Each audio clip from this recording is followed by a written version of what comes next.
സകലത്തിന്റെയും സൃഷ്ടാം പിതാവുമായ ദൈവത്തിന്റെയും കർത്താവായ യേശുക്രിസ്തുവിന്റെ നാമത്തിൽ ഏവർക്കും സ്നേഹവന്ദനം. ഇന്ന് നവംബർ 24. ഇന്ന് നമ്മൾ വായിക്കുന്ന ആദ്യത്തെ വായനാഭാഗം നെഹമ്യാവ് 12-ാം അധ്യായം. നെഹമ്യാവ് 12-ാം അധ്യായം 1-ാം വാക്യം മുതൽ.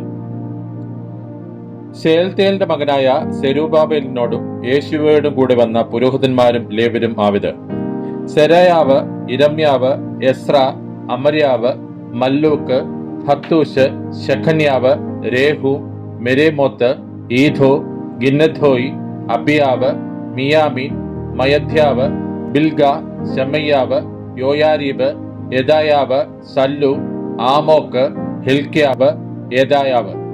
ഇവർ യേശുവയുടെ കാലത്ത് പുരോഹിതന്മാരുടെയും തങ്ങളുടെ സഹോദരന്മാരുടെയും തലവന്മാർ ആയിരുന്നു. ലേവ്യരോ യേശുവ, ബിന്നൂവി, കദ്മിയേൽ, ശെരബ്യാവ്, യഹൂദ എന്നിവരും സ്തോത്രഗാന നായകനായ മഥന്യാവും സഹോദരന്മാരും. അവരുടെ സഹോദരന്മാരായ ബക്ബുക്യവും ഉന്നോവും അവർക്ക് സഹകാരികളായി ശുശ്രൂഷിച്ചു നിന്നു. യേശുവ യോയാക്കീമിനെ ജനിപ്പിച്ചു. യോയാക്കീം എല്യാശീബിനെ ജനിപ്പിച്ചു. എല്യാശീബ് യോയാദയെ ജനിപ്പിച്ചു. യോയാദ യോനാഥാനെ ജനിപ്പിച്ചു. യോനാഥാൻ യദൂവയെ ജനിപ്പിച്ചു.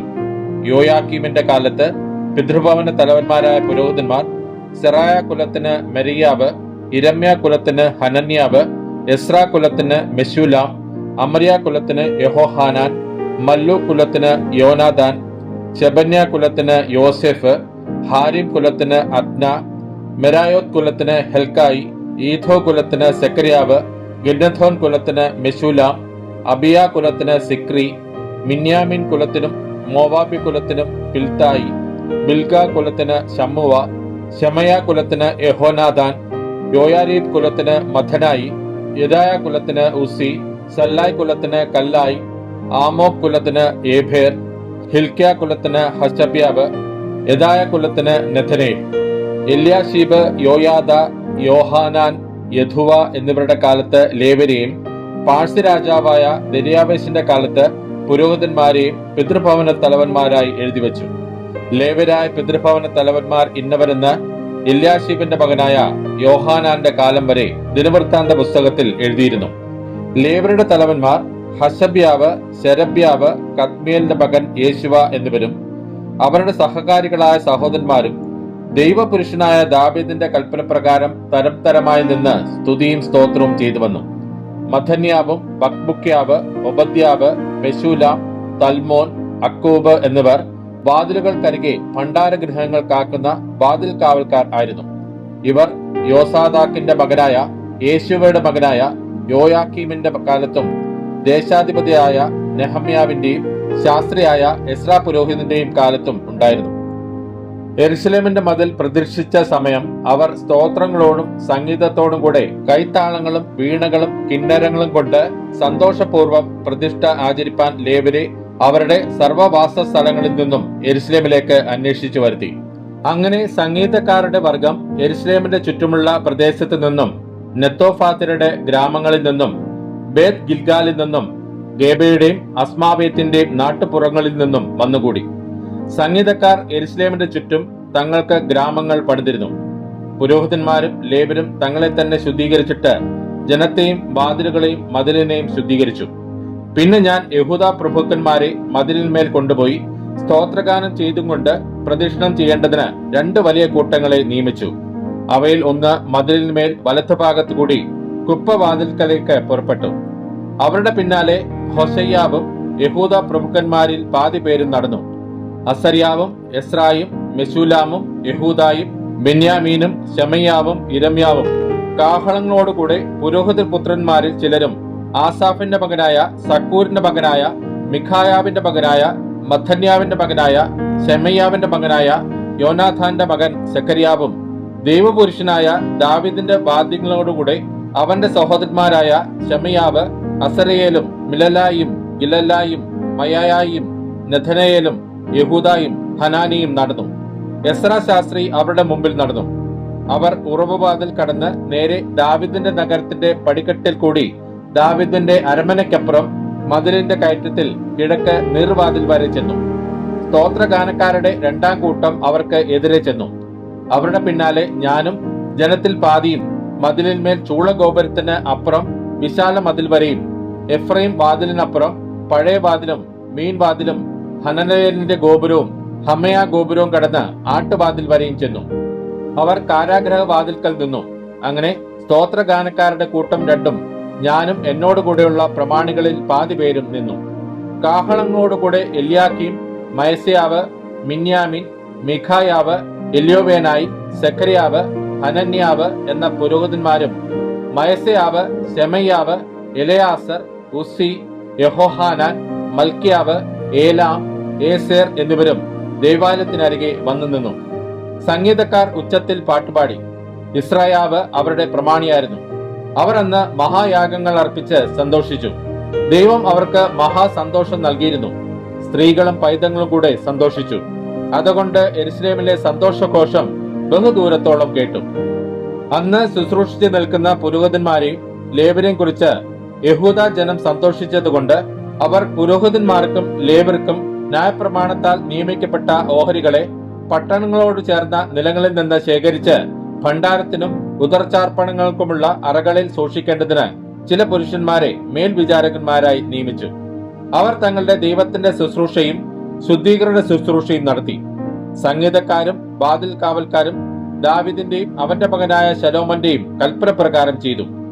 പണ്ട് ദാവീദിന്റെയും ആസാഫിന്റെയും കാലത്ത് സംഗീതക്കാർക്ക് ഒരു തലവനും ദൈവത്തിന് സ്തുതിയും സ്തോത്രവുമായുള്ള ഗീതങ്ങളും ഉണ്ടായിരുന്നു. എല്ലാ ഇസ്രായേലും സെരുബാബേലിന്റെ കാലത്തും നെഹമ്യാവിന്റെ കാലത്തും സംഗീതക്കാർക്കും വാതിൽ കാവൽക്കാർക്കും ദിവസേന ആവശ്യമായ ഉപജീവനം കൊടുത്തുവന്നു. അവർ ലേവ്യർക്ക് നിവേദിതങ്ങളെ കൊടുത്തു. ലേവ്യർ അഹ്രോന്യർക്കും നിവേദിതങ്ങളെ കൊടുത്തു. ഇന്ന് നമ്മൾ വായിക്കുന്ന രണ്ടാമത്തെ വായനാഭാഗം ആമോസ് 4-ാം അധ്യായം. ആമോസ് 4-ാം അധ്യായം 1-ാം വാക്യം മുതൽ. എളിയവരെ പീഡിപ്പിക്കുകയും ദരിദ്രന്മാരെ തകർക്കുകയും തങ്ങളുടെ ഭർത്താക്കന്മാരോട് കൊണ്ടുവരുവിൻ, ഞങ്ങൾ കുടിക്കട്ടെ എന്ന് പറയുകയും ചെയ്യുന്ന ശമര്യ പർവ്വതത്തിലെ ബാശാന്യ പശുക്കളെ, ഈ വചനം കേൾപ്പിൻ. ഞാൻ നിങ്ങളെ കൊളുത്തുകൊണ്ടും നിങ്ങളുടെ സന്ധിയെ ചൂണ്ടൽ കൊണ്ടും പിടിച്ചുകൊണ്ടു പോകുന്ന കാലം നിങ്ങൾക്ക് വരുമെന്ന് യഹോവയായ കർത്താവ് തന്റെ വിശുദ്ധിയെ ചൊല്ലി സത്യം ചെയ്തിരിക്കുന്നു. അപ്പോൾ നിങ്ങൾ ഓരോരുത്തി നേരെ മുമ്പോട്ട് മതിൽ പിളർപ്പുകളിൽ കൂടി പുറത്തു ചെല്ലുകയും റിമ്മോനെ എറിഞ്ഞുകളയുകയും ചെയ്യുമെന്ന് യഹോവയുടെ അരുളപ്പാട്. ബേഥേലിൽ ചെന്ന് അതിക്രമം ചെയ്യുവിൻ, ഗിൽഗാലിൽ ചെന്ന് അതിക്രമം വർദ്ധിപ്പിപ്പിൻ. രാവിലെ തോറും നിങ്ങളുടെ ഹനനയാഗങ്ങളെയും 3-ാം നാൾ തോറും നിങ്ങളുടെ ദശാംശങ്ങളെയും കൊണ്ടു ചെല്ലുവിൻ. പുളിച്ച മാവ് കൊണ്ടുള്ള സ്തോത്രയാഗം അർപ്പിപ്പിൻ. സ്വമേധാർപ്പിതങ്ങളെ ഘോഷിച്ച് പ്രസിദ്ധമാക്കുവിൻ. അങ്ങനെയല്ലോ ഇസ്രായേൽ മക്കളെ നിങ്ങൾക്ക് ഇഷ്ടമായിരിക്കുന്നതെന്ന് യഹോവയായ കർത്താവിന്റെ അരുളപ്പാട്. നിങ്ങളുടെ എല്ലാ പട്ടണങ്ങളിലും ഞാൻ നിങ്ങൾക്ക് പല്ലിന്റെ വെടിപ്പും എല്ലായിടത്തും അപ്പത്തിന്റെ കുറവും വരുത്തിയിട്ടും നിങ്ങൾ എങ്കിലേക്ക് തിരിഞ്ഞില്ല എന്ന് യഹോവയുടെ അരുളപ്പാട്. കൊയ്ത്തിന് ഇനി 3 മാസമുള്ളപ്പോൾ ഞാൻ നിങ്ങൾക്ക് മഴ മുടക്കിക്കളഞ്ഞു. ഞാൻ ഒരു പട്ടണത്തിൽ മഴ പെയ്യ്ക്കുകയും മറ്റേ പട്ടണത്തിൽ മഴ പെയ്യ്ക്കാതിരിക്കുകയും ചെയ്തു. ഒരു കണ്ടത്തിൽ മഴ പെയ്തു, മഴ പെയ്യാത്ത മറ്റേ കണ്ടം വരണ്ടുപോയി. 2-3 പട്ടണം വെള്ളം കുടിപ്പാൻ ഒരു പട്ടണത്തിലേക്ക് ഉടന്നു ചെന്നു, ദാഹം തീർന്നില്ലതാനും. എന്നിട്ടും നിങ്ങൾ എങ്കിലേക്ക് തിരിഞ്ഞില്ല എന്ന് യഹോവയുടെ അരുളപ്പാട്. ഞാൻ നിങ്ങളെ വെൺകതിർ കൊണ്ടും വിഷമഞ്ഞുകൊണ്ടും ശിക്ഷിച്ചു. നിങ്ങളുടെ തോട്ടങ്ങളെയും മുന്തിരിപ്പറമ്പുകളെയും അത്തിവൃക്ഷങ്ങളെയും ഒലിവുമരങ്ങളെയും പലപ്പോഴും തുള്ളൻ തിന്നുകളഞ്ഞു. എന്നിട്ടും നിങ്ങൾ എങ്കിലേക്ക് തിരിഞ്ഞില്ല എന്ന് യഹോവയുടെ അരുളപ്പാട്. മിസ്രൈമിൽ എന്ന പോലെ ഞാൻ മഹാമാരി നിങ്ങളുടെ ഇടയിൽ അയച്ച് നിങ്ങളുടെ യൗവനക്കാരെ വാൾ കൊണ്ട് കൊന്നു. നിങ്ങളുടെ കുതിരകളെ പിടിച്ചുകൊണ്ടുപോയി. നിങ്ങളുടെ പാളയങ്ങളിലെ നാറ്റം ഞാൻ നിങ്ങളുടെ മൂക്കിൽ കയറ്റുമാറാക്കി. എന്നിട്ടും നിങ്ങൾ എങ്കിലേക്ക് തിരിഞ്ഞില്ല എന്ന് യഹോവയുടെ അരുളപ്പാട്. ദൈവം സോദോമിനെയും ഗോമോറയും ഉന്മൂലനാശം ചെയ്തതുപോലെ ഞാൻ നിങ്ങളുടെ ഇടയിൽ ഒരു ഉന്മൂലനാശം വരുത്തി. നിങ്ങൾ കത്തുന്ന തീയിൽ നിന്ന് വലിച്ചെടുക്കപ്പെട്ട ഒരു കൊള്ളി പോലെ ആയിരുന്നു. എന്നിട്ടും നിങ്ങൾ എങ്കിലേക്ക് തിരിഞ്ഞില്ല എന്ന് യഹോവയുടെ അരുളപ്പാട്. അതുകൊണ്ട് ഇസ്രായേലേ, ഞാൻ ഇങ്ങനെ നിന്നോട് ചെയ്യും. ഇസ്രായേലേ, ഞാൻ ഇത് നിന്നോട് ചെയ്യുവാൻ പോകുന്നത് കൊണ്ട് നിന്റെ ദൈവത്തെ എതിരേൽപ്പാൻ ഒരുങ്ങിക്കൊള്ളുക. പർവ്വതങ്ങളെ നിർമ്മിക്കുകയും കാറ്റിനെ സൃഷ്ടിക്കുകയും മനുഷ്യനോട് അവന്റെ നിരൂപണം ഇന്നതെന്ന് അറിയിക്കുകയും പ്രഭാതത്തെ അന്ധകാരമാക്കുകയും ഭൂമിയുടെ ഉന്നതികളിൽ മേൽ നടകൊള്ളുകയും ചെയ്യുന്ന ഒരുത്തനുണ്ട്. സൈന്യങ്ങളുടെ ദൈവമായ യഹോവ എന്നാകുന്നു അവന്റെ നാമം. ഇന്ന് നമ്മൾ വായിക്കുന്ന 3-ാമത്തെ വായനാഭാഗം അപ്പോസ്തലനായ പൗലോസ് തിമോഥെയോസിന് എഴുതിയ 2-ാം ലേഖനം 1-ാം അധ്യായം. അപ്പോസ്തലനായ പൗലോസ് തിമോഥെയോസിന് എഴുതിയ 2-ാം ലേഖനം 1-ാം അധ്യായം 1-ാം വാക്യം മുതൽ. ക്രിസ്തുവേശുവിലുള്ള ജീവന്റെ വാഗ്ദത്ത പ്രകാരം ദൈവേഷ്ടത്താൽ ക്രിസ്തുവേശുവിന്റെ അപ്പോസ്തലനായ പൗലോസ് പ്രിയമകനായ തിമോഥെയോസിന് എഴുതുന്നത്: പിതാവായ ദൈവത്തിൽ നിന്നും നമ്മുടെ കർത്താവായ യേശുക്രിസ്തുവിങ്കിൽ നിന്നും നിനക്ക് കൃപയും കനിവും സമാധാനവും ഉണ്ടാകട്ടെ. എന്റെ പ്രാർത്ഥനയിൽ രാവും പകലും ഇടപെടാതെ നിന്നെ സ്മരിച്ച് നിന്റെ കണ്ണുനീർ ഓർത്തും നിന്നെ കണ്ട് സന്തോഷപൂർണനാകുവാൻ വാഞ്ചിച്ചുകൊണ്ട് ഞാൻ പൂർവന്മാരുടെ ദൃഷ്ടാന്തമനുസരിച്ച് നിർമ്മല മനസാക്ഷിയോടെ ആരാധിക്കുന്ന ദൈവത്തിന് നിന്റെ നിർവ്യാജ വിശ്വാസത്തിന്റെ ഓർമ്മ നിമിത്തം സ്തോത്രം ചെയ്യുന്നു. ആ വിശ്വാസം ആദ്യം നിന്റെ വലിയമ്മ ലോവീസിലും അമ്മ യുനീക്കയിലും ഉണ്ടായിരുന്നു, നിന്നിലും ഉണ്ടെന്ന് ഞാൻ ഉറച്ചിരിക്കുന്നു. അതുകൊണ്ട് എന്റെ കൈവയ്പിനാൽ നിന്നിലുള്ള ദൈവത്തിന്റെ കൃപാവരം ജ്വലിക്കണം എന്ന് നിന്നെ ഓർമ്മപ്പെടുത്തുന്നു. വീരത്വത്തിന്റെ ആത്മാവിനെ അല്ല, ശക്തിയുടെയും സ്നേഹത്തിന്റെയും സുബോധത്തിന്റെയും ആത്മാവിനെ അത്രേ ദൈവം നമുക്ക് തന്നത്. അതുകൊണ്ട് നമ്മുടെ കർത്താവിന്റെ സാക്ഷ്യത്തെയും അവന്റെ ബദ്ധനായ എന്നെക്കുറിച്ച് ലജ്ജിക്കാതെ സുവിശേഷത്തിനായി ദൈവശക്തിക്ക് ഒത്തവണ്ണം നീയും എന്നോടുകൂടെ കഷ്ടം സഹിക്കാം.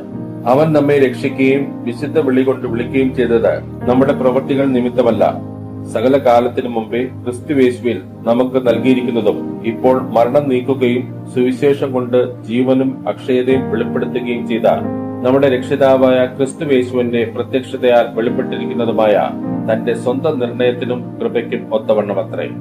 ആ സുവിശേഷത്തിന് ഞാൻ പ്രസംഗിയും അപ്പോസ്തലനും ഉപദേഷ്ടാവുമായും നിയമിക്കപ്പെട്ടിരിക്കുന്നു. അത് നിമിത്തം തന്നെ ഞാൻ ഇതൊക്കെയും സഹിക്കുന്നു. എങ്കിലും ലജ്ജിക്കുന്നില്ല, ഞാൻ ആരെ വിശ്വസിച്ചിരിക്കുന്നു എന്നറിയുന്നു. അവൻ എന്റെ ഉപനിധി ആ ദിവസം വരെ സൂക്ഷിപ്പാൻ ശക്തൻ എന്ന് ഉറച്ചുമിരിക്കുന്നു. എന്നോട് കേട്ട പത്യവചനം നീ ക്രിസ്തുവേശുവിലുള്ള വിശ്വാസത്തിലും സ്നേഹത്തിലും മാതൃകയാക്കിക്കൊള്ളുക. ആ നല്ല ഉപനിധി നമ്മിൽ അധിവസിക്കുന്ന പരിശുദ്ധാത്മാവിനാൽ സൂക്ഷിച്ചു കൊള്ളുക. ആസ്യക്കാർ എല്ലാവരും എന്നെ വിട്ടുപോയിക്കളഞ്ഞു എന്ന് നീ അറിയുന്നുവല്ലോ. പുഗലോസും ഹെർമഗനേസും ആ കൂട്ടത്തിൽ ഉള്ളവരാകുന്നു. പലപ്പോഴും എന്നെ തണുപ്പിച്ചവനായ ഒനേസിഫരോസിന്റെ കുടുംബത്തിന് കർത്താവ് കരുണ നൽകുമാറാകട്ടെ. അവൻ എന്റെ ചങ്ങലയെക്കുറിച്ച് ലജ്ജിക്കാതെ ഞാൻ റോമയിൽ എത്തിയ ഉടനെ താല്പര്യത്തോടെ എന്നെ തിരഞ്ഞ് കണ്ടെത്തുകയും ചെയ്തു. ആ ദിവസത്തിൽ കർത്താവിന്റെ പക്കൽ കരുണ കണ്ടെത്തുവാൻ കർത്താവ് അവന് സംഗതി വരുത്തട്ടെ. എഫസോസിൽ വെച്ച് അവൻ എനിക്ക് എന്തെല്ലാം ശുശ്രൂഷ ചെയ്തു എന്ന് നീ നല്ലവണ്ണം അറിയുന്നുവല്ലോ. ഇന്ന് നമ്മൾ വായിച്ചു കേട്ട ഈ വേദഭാഗങ്ങളാൽ പിതാവായ ദൈവത്തിൽ നിന്നും കർത്താവായ ക്രിസ്തുവേശുവിൽ നിന്നും ഏവർക്കും കൃപയും കനിവും സമാധാനവും ഉണ്ടാകട്ടെ. ആമേൻ.